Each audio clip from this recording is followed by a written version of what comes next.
Meanwhile, the European Union's top court has dismissed the challenge by Poland and Hungary. The countries had challenged the new EU tool, one that would cut funding for members who flout democratic values.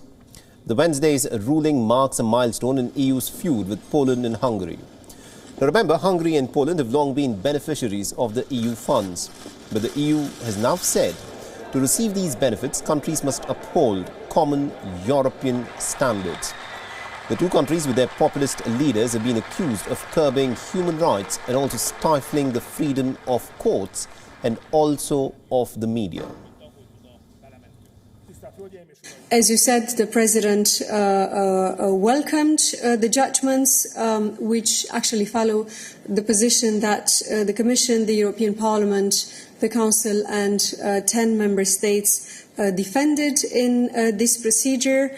And the President said very clearly that the Court upholds the legality of this important tool that enables us to protect better the EU budget and the financial interests of the European Union against breaches of the principles of the rule of law.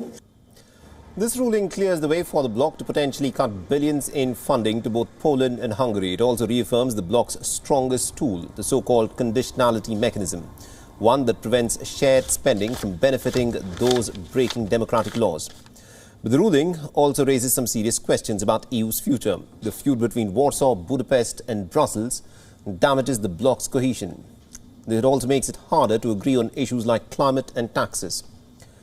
The tensions weaken the EU's hand when it comes to Russia and China, affecting its standing as the international torchbearer for rights and values. The dispute also sows tensions deep inside of the European Union, even as it seeks to project unity, as tensions continue to escalate over Ukraine. Both Poland and Hungary, interestingly, have threatened to retaliate to the ruling by stalling other EU decisions that require unanimity on issues such as climate and foreign policy. Hungary has also slammed the ruling and has described it as a political one ahead of the country's elections. The European Court of Justice made a political decision because of our upcoming referendum on child protection. It did not come as a surprise for us, as the President of the Court had earlier hinted at what kind of verdict we could expect. For now, though, the rule of law disputes have already blocked Poland's access to EU funding. It no longer has access to nearly about 36 billion euros in pandemic recovery funds, a sum equal to nearly about 7% of the country's GDP since having joined the bloc in 2004. Poland has been a top beneficiary of EU funding. This has helped the country avoid recession and weather the pandemic's economic fallout.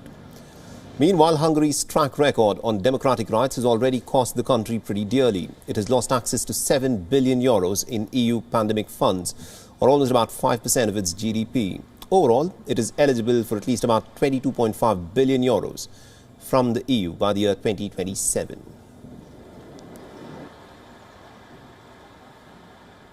WION is now available in your country. Download the app now and get all the news on the move.